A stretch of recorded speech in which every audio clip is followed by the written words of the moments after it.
Cone de rotação é o tema desta aula. Um cone pode ser estudado de modo similar ao que utilizamos para estudar a pirâmide. A diferença é que, em vez de um polígono como base, temos, no caso do cone, uma base circular. Conheça agora com Anchieta as principais relações de um cone. Olá pessoal, tudo bem? Vocês lembram que na última aula a gente comentou o primeiro sólido de rotação ou revolução importante. Lembra que era o cilindro, não é? O cilindro. Só hoje a gente vai ver o segundo sólido importante, que vai ser exatamente o cone. Então esse é o segundo sólido importante que vocês vão ter que saber trabalhar. E vocês vão notar que a gente vai seguir exatamente o que foi comentado para o cilindro, quer dizer, é uma boa sugestão para vocês. Inclusive em termos da métrica, as formas que aparecem, área de base, área lateral, total, volume, vocês vão ter que lembrar muito as formas do cilindro. Praticamente a gente vai destacar lá aquele 2 que aparece, aquela constante, tá certo? Então vamos começar lembrando então que figura que vocês trabalham exatamente para fazer a rotação e obter exatamente o cone de rotação. Vamos acompanhar, olha só. Então tá aqui, ó. Cone de rotação ou revolução, é sinônimo.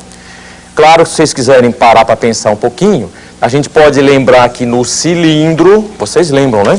O cilindro a gente obtinha exatamente a partir do quê? A partir de um retângulo, ou fazendo a rotação de um retângulo, de tal forma que um dos eixos contém um dos lados, vocês obtinham um cilindro. E o cilindro construído pronto, a planificação dele, o que dava? Lembram? A planificação dava exatamente um retângulo. De que dimensões? G e 2πr. Daqui a pouco a gente vai fazer a mesma coisa para o cone. Daqui a pouco, aguardem. Então, voltando para cá, quer dizer que se fizer uma rotação de um retângulo, a gente obtém um cilindro. Se vocês fizerem a rotação de um triângulo retângulo, vocês vão obter exatamente um cone. O eixo de rotação contém exatamente um dos catetos. Olha só, está aqui o triângulo retângulo, hipotenusa é G, que mais um dos catetos H e o outro R. Esse R, claro, é rão, que tem a ver com o raio da base. Muito bem. O H que tem a ver exatamente com o quê? Com a altura dele. E o geratriz, no caso a geratriz G, que também é conhecido como apótema, pode também se usar o sinônimo aí. Geratriz ou apótema, é sinônimo. Então a geratriz, em poucas palavras, o que seria lá? É a hipotenusa do triângulo retângulo, que vocês vão fazer a rotação em torno de um eixo de tal forma que contém um dos catetos. Então está aqui exatamente o cone de rotação para vocês. Quais são os elementos importantes que vocês têm que guardar? Quais são? A geratriz do cone, não é? Está aqui a geratriz, que em termos de rotação seria a hipotenusa do triângulo retângulo. Muito bem. A altura do cone está aqui, ó, a altura do cone de rotação. O H.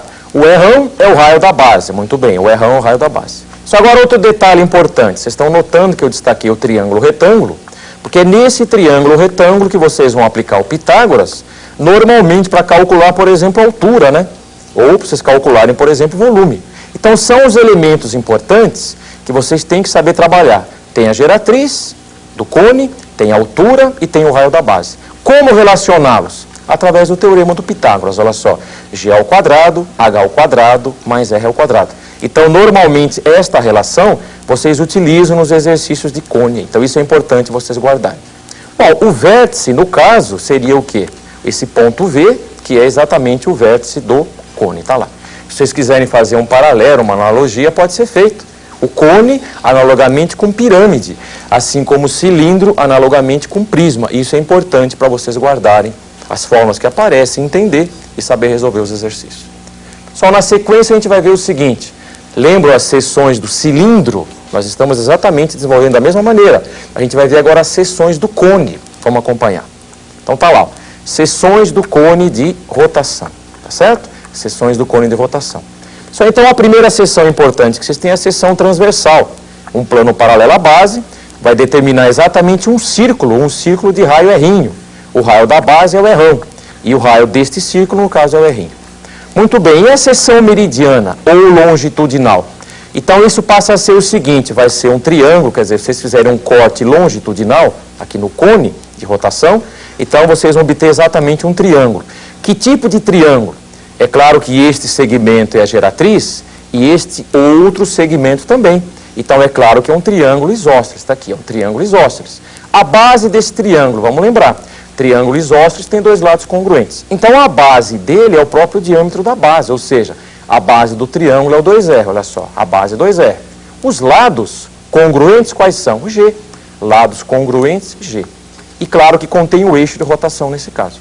É evidente que a altura desse triângulo seria exatamente o que? A distância do vértice ao centro da base. Isso passa a ser a altura também no triângulo. Então vocês vão guardar a seção transversal, é um círculo de raio R, nenhuma dúvida, fácil. E a seção meridiana ou longitudinal, o que que dá? Um triângulo isósceles de base 2R, que mais? Lados congruentes G e que contém o eixo, é isso. E a observação importante é o seguinte, cone reto é quando o eixo é perpendicular à base, o E no caso é o eixo. Não em termos de eixo de rotação, ou o segmento, no caso, que tem como extremidades o vértice e exatamente o centro da base aqui. Então, se esse segmento for perpendicular à base, o cone vai ser reto. Uma outra maneira de conceituar é o seguinte, cone reto quando for de rotação ou revolução. E cone oblíquo quando não for reto. Quando esse eixo, por exemplo, que tem como extremidades o vértice e o centro da base, não for perpendicular à base. Isso que é importante vocês guardarem. Pessoal, depois de seções de cilindro, a gente está tomando como referência o cilindro. Depois de seções de cilindro, o que a gente viu mesmo? Foi área e volume, a mesma coisa para cone. Então é o que a gente vai ver agora. Área de base, área lateral, área total, volume. Vamos acompanhar. Áreas lateral, total e volume. Pessoal, olha só, nós temos então o cone reto aqui, ó, onde a gente destacou os elementos importantes. Olha só a altura do cone, o raio da base e a geratriz. Só se vocês fizerem a planificação, vocês vão notar que em termos de superfície lateral, a gente vai obter exatamente um setor circular, tá certo? Em termos de superfície lateral, vocês terão um setor. E claro que a base vocês vão traduzir na forma de quê? De um círculo de raio R, tá aqui, o raio R no caso. Então, os elementos importantes do setor, quais são? É claro que a geratriz do cone passa a ser exatamente o raio do setor. O ângulo central, estou indicando pela letra alfa.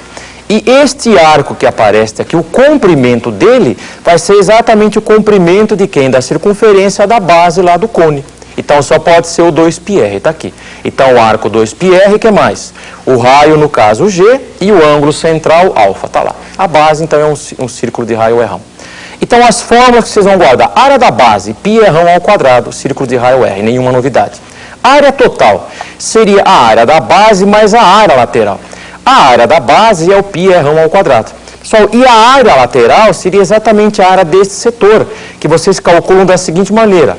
Pega o comprimento do arco, multiplica pelo raio, divide por 2. Isso nós comentamos lá na geometria plana. Comprimento do arco vezes o raio dividido por 2.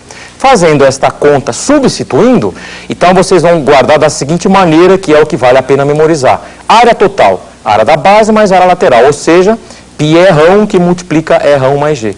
πr que multiplica R mais G. Isso que é importante vocês memorizarem, área total. Em termos de volume, vocês vão lembrar o seguinte, volume de um cone reto, no caso, né, que a gente está estudando. 1/3 da área da base vezes a altura, ou de qualquer cone, no caso geral. 1/3 da área da base vezes a altura. 1/3 a área da base, πr ao quadrado. Vezes a altura é o próprio H que aparece aqui. E observação importante, cone equilátero. Um cone vai ser equilátero quando? Quando a seção meridiana for um triângulo equilátero. Condição importante, o G é igual a 2R. Isso é importante vocês guardarem. Cone equilátero, seção meridiana, é um triângulo equilátero, ou seja, a geratriz tem a mesma medida que o diâmetro da base. Tá aí.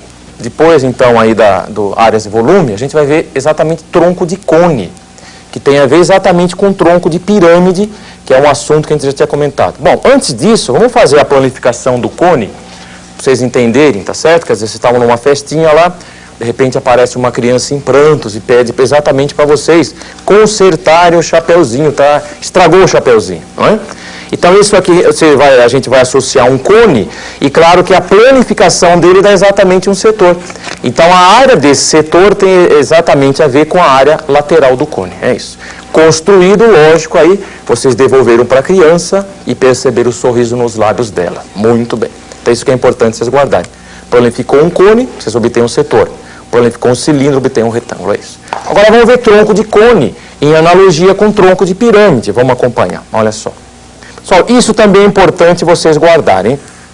Tronco de cone, então dado o cone, está lá, vocês vão construir um plano paralelo à base, e claro que esse plano, então, vai dividir o cone em dois sólidos. Um deles vai ser um cone pequeno, e o outro vai ser o tronco de cone. Então, quais são os sólidos semelhantes? Quais são? O menor cone com o maior. E usando semelhança, que a gente já tinha comentado lá em pirâmides, o que vai ser importante vocês guardarem vai ser o seguinte. Então, a altura do menor cone é o Hzinho, a altura do maior cone é o Hzão. O raio da base do menor é o R'inho e o raio da base do maior é o R'ão.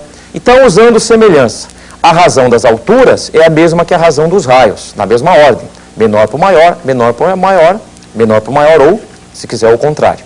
Agora, a razão de áreas é a razão de semelhança ao quadrado.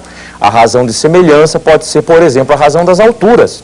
Então, a razão das alturas ao quadrado vai dar razão de área. No caso, eu coloquei área de base, poderia ser área total, pode ser área lateral e assim por diante. Então, a área da base menor, a área da base maior.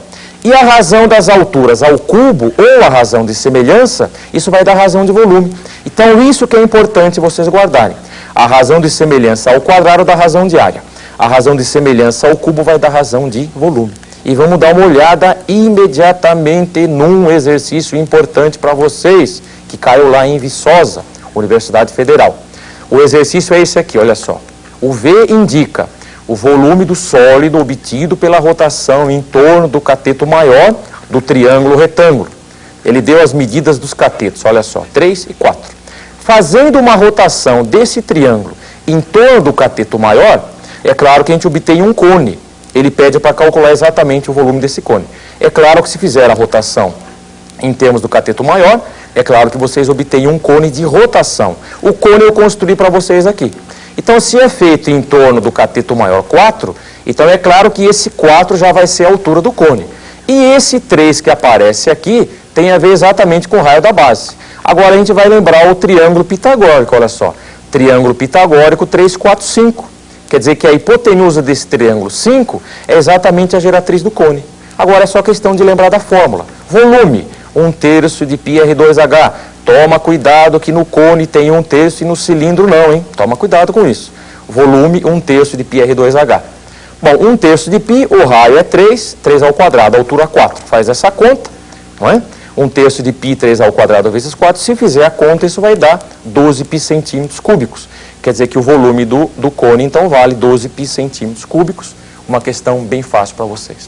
Na próxima aula a gente vai ver esfera, superfície esférica. Então fiquem ligados que esse assunto é importante para vocês.